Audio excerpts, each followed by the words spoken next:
ये दुनिया की सबसे अलग-थलग जेल है। यह सेल से लगभग 500 मंजिल ऊंची है और इसमें खतरनाक राक्षस भरे हुए हैं।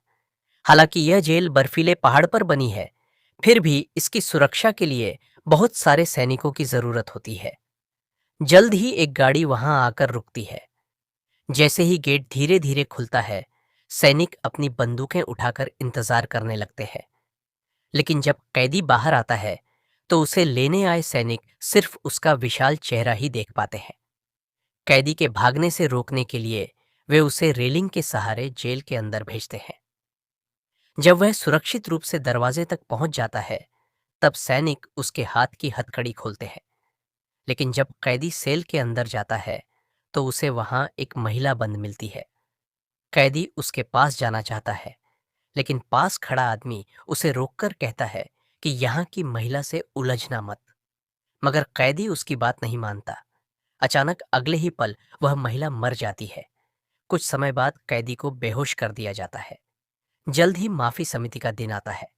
जज कैदियों को सुधरने का मौका देता है और तय करता है कि उन्हें पहले छोड़ा जाए या नहीं।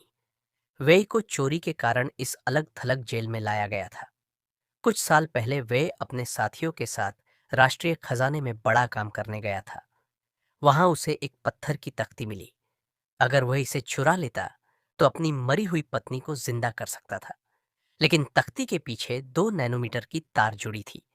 वेई ने जैसे ही उसे तोड़ा, अलार्म बज गया और गार्ड तुरंत पहुंच गए। आखिरी समय में लीसा ने उसे बचाया। गार्ड्स ने हमला किया, लेकिन लीसा ने अपनी टाइम स्टॉप शक्ति का इस्तेमाल किया। सभी गार्ड वहीं रुक गए, लेकिन वीला भाग नहीं पाया और वहीं फंस गया। समय कम होने के कारण सबको उसे छोड़कर भागना पड़ा। भागते समय वे ही गिर गया, लेकिन जमने से पहले उसने पत्थर की तख्ती अपने साथी को फेंक दी। घर पहुंचने पर उसे पता चला कि उसकी बेटी गायब है। तब उसे शक हुआ और वह नक्शे के अनुसार चौराहे पर पहुंचा। वहां उसे पता चला कि लीसा ने धोखा दिया है। वे तख्ती वापस लेने गए, लेकिन लीसा के जादू में फंस गए।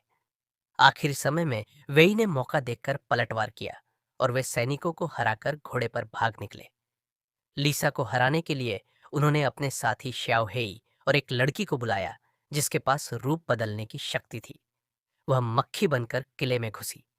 लीसा को शक हुआ। उसने बिजली का हमला किया। लड़की मक्खी से चूहे में बदली, फिर सैनिक बनकर निकलने लगी। गार्ड्स को शक हुआ तो उन्होंने हमला किया, लेकिन वह फिर चूहा बनकर बच निकली।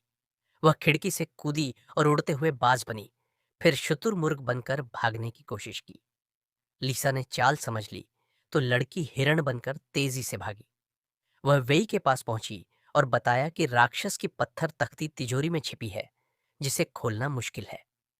श्याओहेई को याद आया कि उसके पूर्वजों का एक जादुई हेलमेट है, जिससे तिजोरी खोली जा सकती है। जिरेन हेलमेट लेने पवित्र नाइट्स के गांव गया। गांव के नेता ने हेलमेट देने के लिए तुरंत हाक कर दी। फिर सभी ने लीसा से स्टेडियम में लड़ाई की। जिरेन अकेले लीसा से नहीं जीत पा रहा था, इसलिए सबने मिलकर हमला किया और वे सफल हुए।